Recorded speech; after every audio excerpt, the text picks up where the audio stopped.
It left you, but however long the time has been, it's not too late to get it back. If God intended for you to have it, don't let your permanent condition become, come on y'all. If you don't do something about where you are right now, it's going to become a mainstay in your life, but you got to make up your mind. I can't let this thing stay like this. I got to get up and go get this thing. Welcome to Greater is He where the feast of the Lord is going on. It's time for the greater in you to be revealed through His word. Oh, say it is greater. Say greater.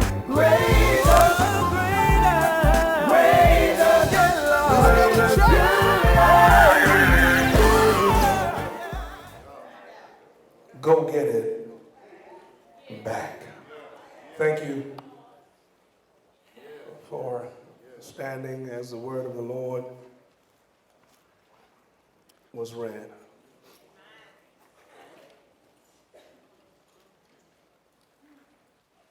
Have you ever taken time to think about things that you had at one time, but through your negligence, you lost it?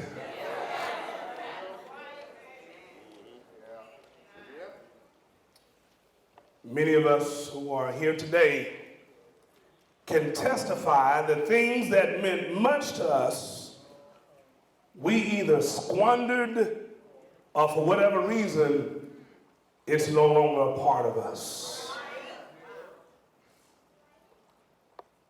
And it wouldn't be so bad if what we lost, we were able to just let go, but we constantly have it on our mind. John, we go to bed thinking about it. Throughout the day, we daydream about it. As a matter of fact, it consumes us. You've heard the saying, you never know what you got until it's gone. You heard that. And my brothers and my sisters, we lose it because we take it for granted.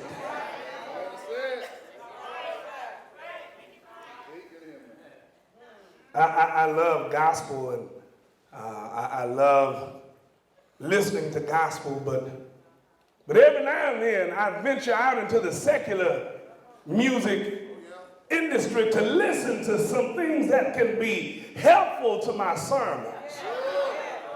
You understand? And Mike Jones' video said it like this: back then you didn't want me. Now I'm hot. You all up on me.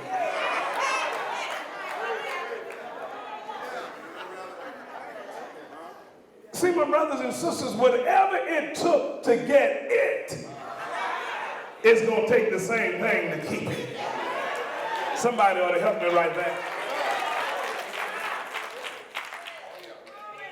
When we had it, we didn't pay much attention to it.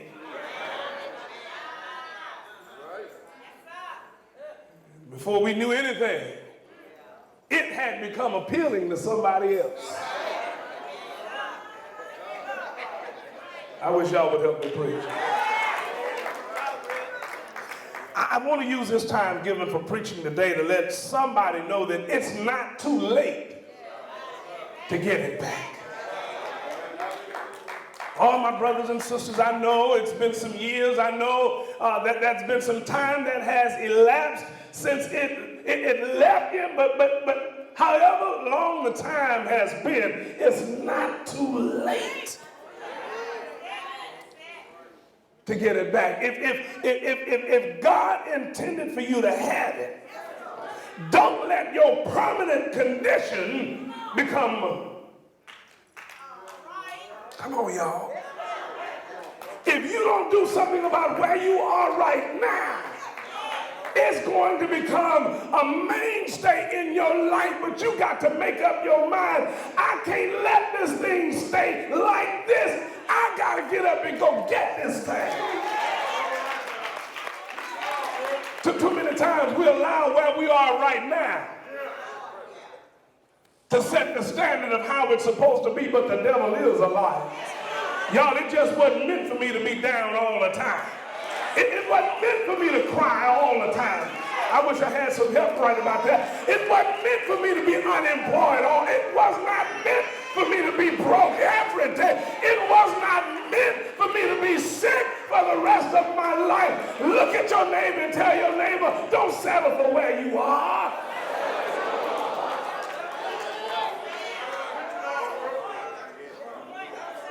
Wonder if I'm talking to anybody that want to go get that thing.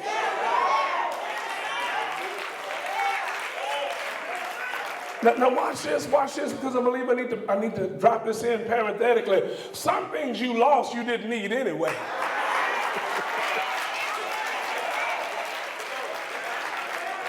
Come on, it ought to be 2 or 3 people in here that can say, man, I threw a praise party when I lost that.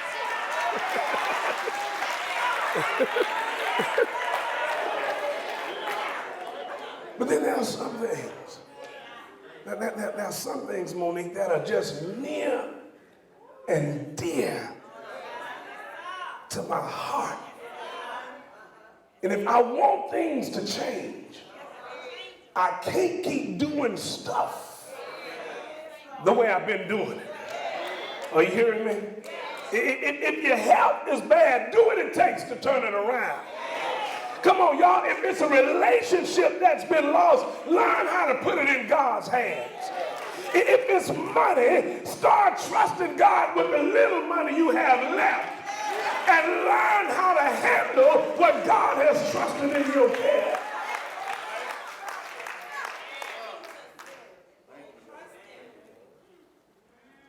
We as believers are confronted with many contrary winds. No sense in you thinking that because you're a believer, you're not going to be slapped with trouble. Come on, don't sit there and think because you've been in the church for 30 years, the devil's just going to automatically leave you alone. I wish I had some help right about that. Somebody can say, I really didn't have this much trouble until I started getting serious about God. Talk back to me if you can. Come on, when I was just playing with God, I didn't have this much trouble. But now that I've gotten serious about who he is, it seems like I'm being attacked on every hand. I've lost some things through my playing around, through not being serious. Some things have gotten away from me. And as tough as it may be living without your it, I think I need to let somebody know God is still in control. Brian, I just heard you say it in your prayer. This ain't the time to question God or be upset with the whole world. You want to get mad at folk because of stuff you've done. Come on, own up to your responsibility. Learn how to accept the fact that you were negligent. Quit blaming where you are on everybody else. Come on, help me if you can. Quit walking around looking like the whole world owes you something. Unknowingly, brothers and sisters, sometimes we put our it's before God. And I told you the other day, God is a jealous God. And sometimes God has to remove our it so that we can regain focus. But watch this. The good news is all goodbyes don't mean it's gone. Slap somebody with a high five and tell them it's time to get that thing back. But because it's like this, just because this is how it is, don't mean this is how it's going to stay. Wish I had 2 or 3 people in here that can see it getting better. See, the reason you can't go get it is because you don't see it. Come on, if it really meant that much to you, you ain't just going to sit around and let it get away and stay away. You're going to make up your mind, I got to go back to where I lost that thing. I got to regain focus, and I got to make up my mind. I ain't living without it. I don't know what your it is. I don't know. It could be a wife. It could be a husband. It could be a boyfriend. It could be a girlfriend. It could be a job. It could be money. It could be your relationship with God. My brothers and my sisters, whatever it is, the fact of the matter is, you can go and get it. In looking at the chapters surrounding today's text, I discovered, watch this, you can love God and still allow foolishness to make you lose it.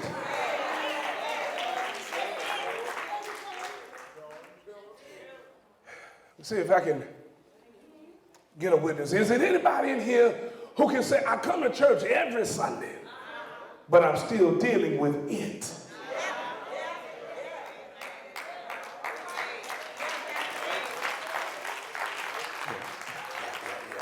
See, when it has you consumed, this is what it'll do. It will cause you to worry.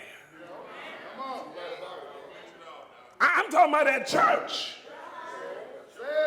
So somebody right now can't get your praise on because it has you worried. Don't know how the bill is going to get paid. Got you worried. Had the money, but I went up the way.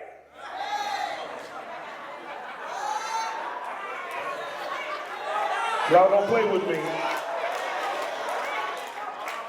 That one-armed bandit.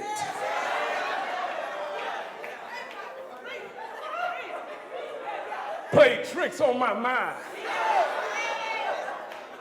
Those sevens kept coming up. Y'all act like y'all don't know what I'm talking about. It was 7, 7, and the next 7 dropped right under. And it kept acting like it was going to hit. And I fooled around and spent everything trying to get it.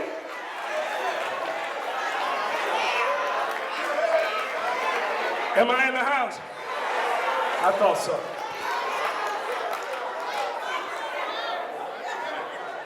Now that I no longer have it, I'm sitting in church. The preacher tells me to give God praise, but I can't hear him because I'm worried about it.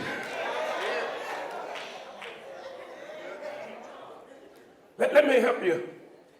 Let me help you. Let me help you. Let me help you. Let me peep over into your future and tell you God is going to give it back to you. The bill is going to get paid. Come on, talk back to me if you can. It's going to come back to you, but when it comes back, this time I need you to remember it was God that made it happen. Ooh, my brothers and my sisters, I came by to tell you God don't need your help. He's God all by himself. You can't sit there and worry about where you are. How many of you know you're in God's hands? And because you're in God's hands, he said, I've never seen the righteous forsaken. Somebody ought to help me right there. Nor his seed beg bread. You can't worry and worship at the same time. I told us in Bible study this past Wednesday night, if you're going to pray, you shouldn't worry. And if you're going to worry, ain't no sense in praying. Because worrying will cause you to lose your position in God. What are you saying? There are those of us who are in here right now wearing the title, but we're clueless.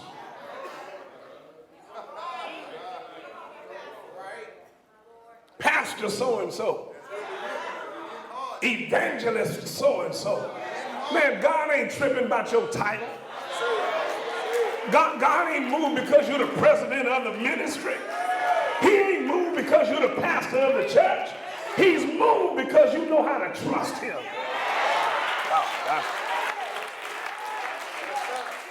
How many of you know that even when your numbers don't hit, he's still God? Come on, don't get quiet in here.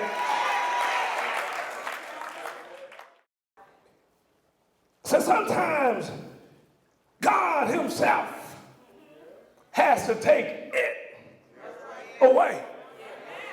Because many of us forget who it was that gave it to us. Don't trip, because God also will take it, so he don't have to take us.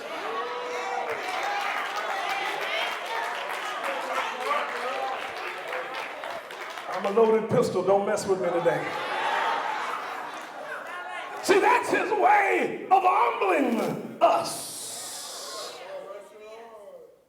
And so he has to take it away so we can appreciate who the giver was. But secondly, brothers and sisters, if you're going to recover what you lost, God himself has to show you where you can find it. You went looking for it in Louisiana. And God says, you really lost it right here in Houston. I wish I had a witness here. If you lost it in your house,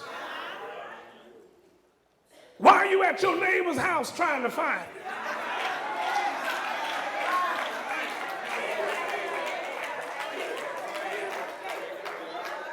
Sweep around. Yes. Your own front door. Before you're trying to sweep around mine. Can I tell you where David lost it? He lost it when he made up his mind, I'm going to join the enemy's camp. He lost it fooling with the enemy.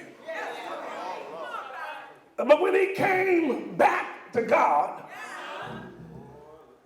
God came back to him. And he went before the Lord and said, Lord, shall I pursue after this troop? God told David, yeah, go ahead and pursue. But when you pursue this time, know that you are gonna recover all. Have I got a witness here? And through divine intervention, God led David to where the Amalekites were. And watch this, they came prepared to fight the Amalekites. But while they were trying to figure that thing out, the Bible said God had already worked it out.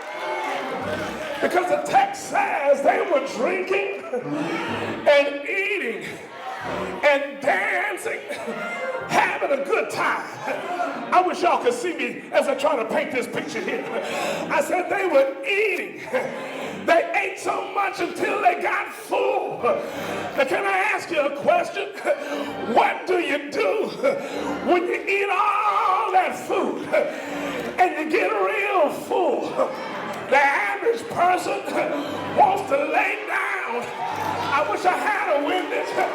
But on top of eating all that food, and on top of getting full, the Bible said they began to drink. I wish I had somebody that had a little Johnny Walker red. They had a lot of Johnny Walker black. I wish I had some help right here.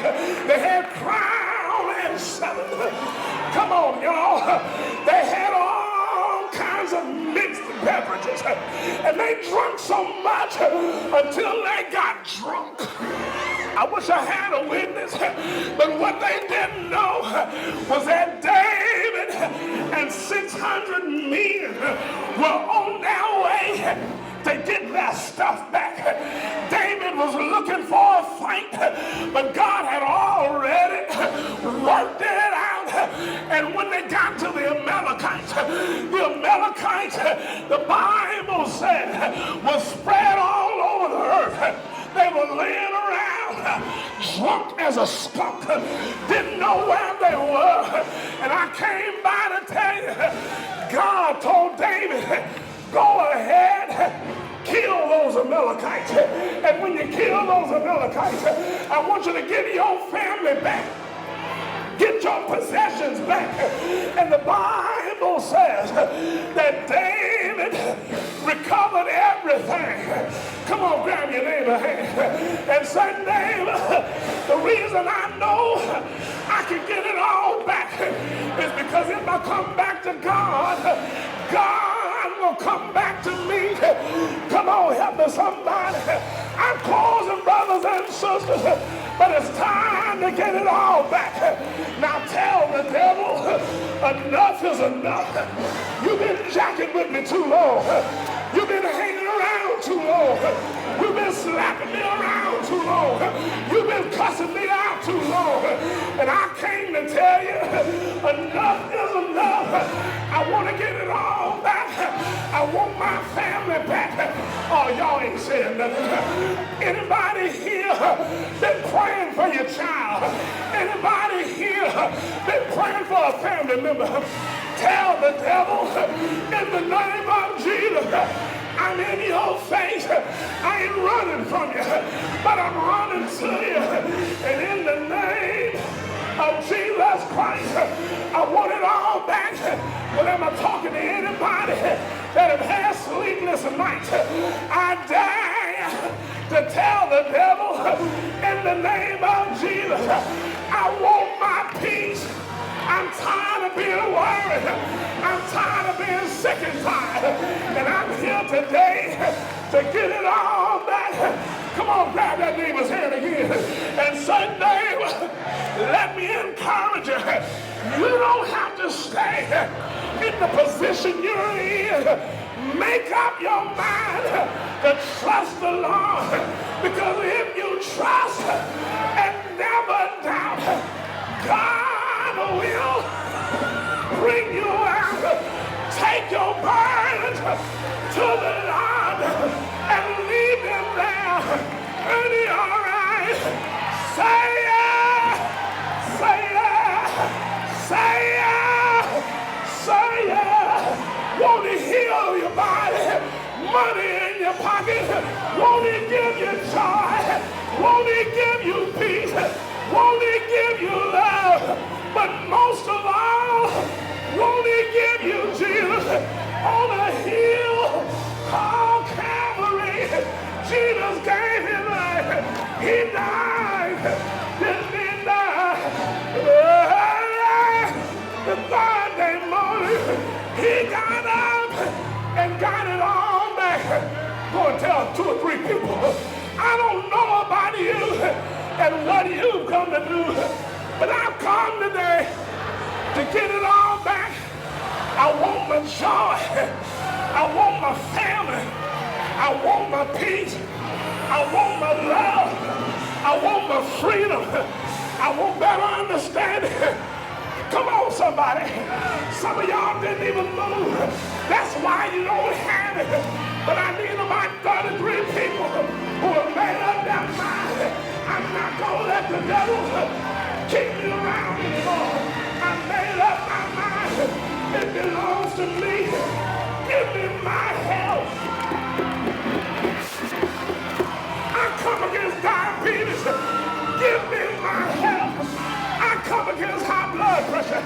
Give me my health. I don't care what the doctor said.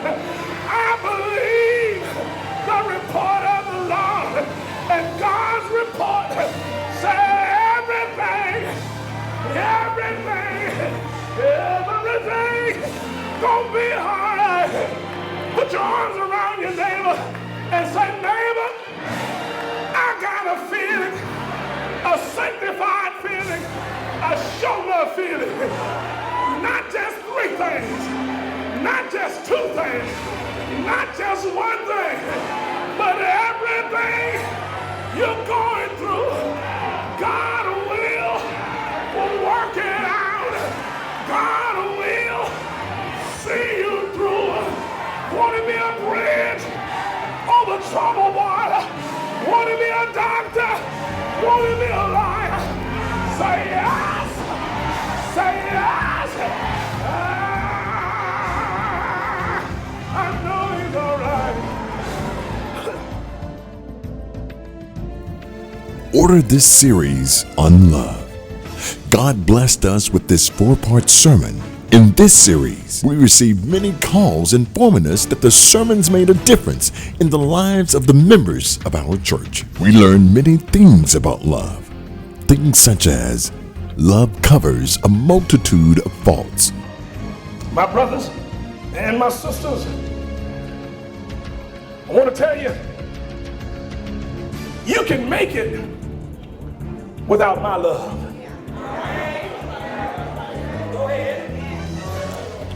Johnny, the truth be told, I can make it without your love. But your life is senseless without God's love. God is love. Love is what allowed Jesus to die on the cross to save the world. If you would like to broaden your knowledge as it relates to love, this series is tailor-made just for you. Order your series today. Thank you for supporting this ministry. Join Reverend Darrell W. Broussard and the Greater Pure Light Church for any of our anointed worship services every Sunday morning at 8:15 and 11 o'clock a.m. You're also invited to share with us during our weekly Pastor's Bible Study each Wednesday evening at 7 o'clock p.m. We're conveniently located off of Highway 59 in Northeast Houston. Our address is 12330 Vickery Drive, Houston, Texas 77039. To order today's message, call the number on the screen or visit our website. We ask that you prayerfully consider donating to this ministry to help us spread the gospel of Jesus Christ. For more information about Reverend Darrell W. Broussard and the Greater Pure Light Church, visit our website at www.greaterpurelight.org.